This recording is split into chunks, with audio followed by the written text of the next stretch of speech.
যি ধৰণে BTR উন্নয়ন হ'ব লাগিছিল যেনে পৰিৱৰ্তনৰ শ্লোগান দিছিলে যি ধৰণে সেই ধৰণে উন্নয়ন হোৱা নাই বুলি একাংশ অভিযোগ উত্থাপন কৰে আজি আপুনি ইমিগ্ৰেশ্যন কৰিব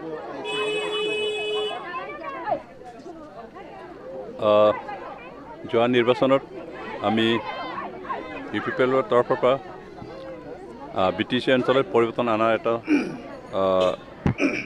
ৰাইজক প্ৰতিশ্ৰুতি কাম কৰিছিলোঁ আৰু সেইমতে ৰাইজে আমাৰ ওপৰত আস্থা ৰাখি আমাক চৰকাৰ বনাবৰ কাৰণে এটা সুযোগ দিলে আৰু সেইকাৰণে আজি প্ৰচাৰ মাধ্যমৰ জৰিয়তে তেওঁলোকক ধন্যবাদ দিছোঁ।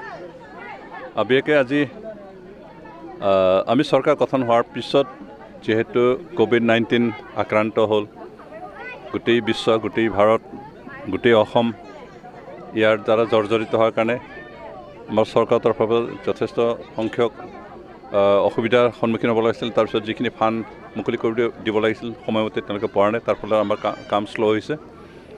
তাৰপিছত ইয়াৰ পিছতো আকৌ এবাৰ নিৰ্বাচনৰ পিছত কেইবাবাৰো নিৰ্বাচন হোৱাৰ কাৰণে মানুহখিনি ব্যস্ত হৈ থাকিব লগা হ'ল আৰু আপোনালোকে চবেই জানে নিৰ্বাচন হ'লে এটা আননেচেচাৰী খৰচ বহন কৰিব লগা হয়, তাৰ ফলত ডেভেলপমেণ্টৰ কামত কিছু ব্যাঘাত জন্মায় আৰু সেইমতে আমি BTR অঞ্চলত যিখিনি স্পীডত কাম কৰিব বুলি আশা কৰিছিলোঁ সিমানখিনি স্পীডত কাম কৰিব পাৰি, কিন্তু তথাপি উন্নতি স্থবিৰ হৈছে বুলি কোৱাটো খুব সমীচীন নহ'ব, কাৰণ আমি কাম কৰি আছোঁ।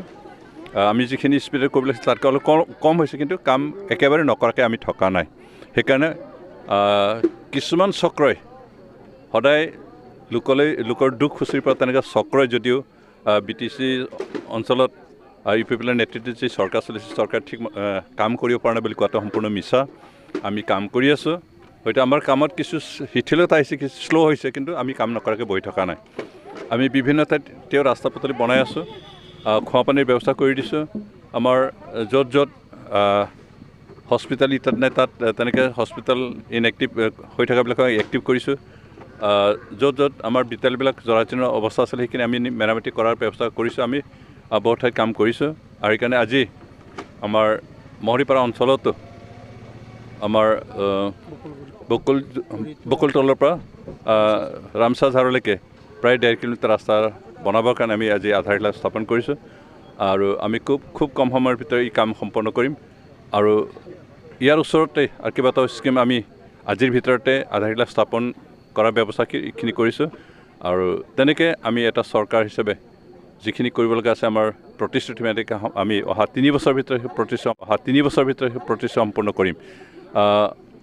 এটা চৰকাৰে ৰাইজে বিচৰাৰ ধৰণে একেটা বছৰতে গোটেইখিনি কাম কৰিব পৰাটো সম্ভৱপৰ নহয়, এইটো কোনো চৰকাৰৰ কাৰণে সম্ভৱপৰ নহয় আৰু এইবাৰতো বহুত অসুবিধা প্ৰাকৃতিক দুৰ্যোগ ইত্যাদি হোৱাৰ কাৰণে এইটো কিছু স্থবিৰ হৈছে, কিন্তু তথাপি আমি বহি থকা নাই আৰু কাম কৰিম আৰু আমি ৰাইজক কথা দিছোঁ যে যিহেতু আমাৰ হাতত এতিয়া 3 বছৰ বাকী আছে চৰকাৰ হিচাপে আৰু 3 বছৰত আমি ৰাইজৰ চকুত লগাকৈ কামখিনি কৰিম। ছাৰ, যিখিনি BTR চুক্তি হৈছিলে সেই চুক্তিৰ সময়ত যিখিনি দিব লগা হৈছিলে কেন্দ্ৰীয় বা ৰাজ্য চৰকাৰে সেইখিনি পোৱা নাই নেকি আপোনালোকে? চৰকাৰে যিখিনি চুক্তিত যিখিনি চৰ্ত আছে সেই চৰ্তখিনি ইতিমধ্যে 50% প্ৰায় ইমপ্লিমেণ্ট হৈছে, মাত্ৰ মেজৰ কেইটামান দফা আমি এতিয়াও ইমপ্লিমেণ্ট কৰা নাই আৰু সেইখিনি কৰিবৰ কাৰণে আমি চৰকাৰৰ লগত আমাৰ ষ্টেট গভৰ্ণমেণ্ট চেণ্ট্ৰেল গভৰ্ণমেণ্টৰ লগত আলোচনা কৰি আছোঁ। তেওঁলোকে সদায় পজিটিভ কথাটো কৈ আছে, কিন্তু আমি আশা কৰোঁ এই বছৰৰ ভিতৰত 2022ৰ ভিতৰত আমি কামখিনি যিমান পাৰোঁ মেজৰ ইছ্যুখিনি আমি সমাধান কৰিম।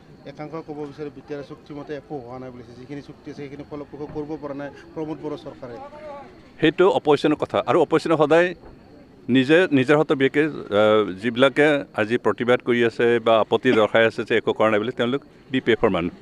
মই ডিৰেক্টলি কৈছোঁ BPFৰ মানুহে গোটেই আপত্তিখিনি কৰিছে, কিন্তু BPFে যোৱা 17টা বছৰত জনসাধাৰণৰ উন্নয়নৰ কাৰণে জনসাধাৰণৰ সুবিধাৰ কাৰণে জনসাধাৰণৰ সমস্যা সমাধান কৰিবৰ কাৰণে কি কৰিলে তাৰ প্ৰমাণটো আগতে দিয়ক, তাৰপিছত UPPL চৰকাৰে 2টা বছৰত কি কৰিছে কি কৰা নাই সেই বিষয়ে তেওঁলোকে সমালোচনা কৰক। ইতিমধ্যে বিজেপিক BTRৰ পৰা হাতাও কৰিবৰ বাবে BPF আৰু UPPL একত্ৰিত হ'ব বুলি যোজা চলোৱা অভিযোগ। সেইটো আমি আমাৰ তৰফত তেনেকৈ প্ৰচাৰ হোৱা নাই, আমাৰ তৰফৰ কোনো তেনেকুৱা প্ৰচেষ্টা হোৱা নাই আৰু সেইটো কৈছে হাগ্ৰামা মহিলাৰীয়ে আৰু হাগ্ৰামা মহিলাৰীয়ে আজি বহু বছৰ গাদীৰ পৰা আঁতৰি থাকিব লগা হোৱাৰ কাৰণে তেওঁৰ চিন্তাধাৰাত বহুতো জতি পৰিছে আৰু সেইকাৰণে কি কওঁ কি নকওঁকৈ যাহ তাহ বকি আছে আৰু সেইকাৰণে তেওঁৰ কথাৰ কোনো মূল্য নাই।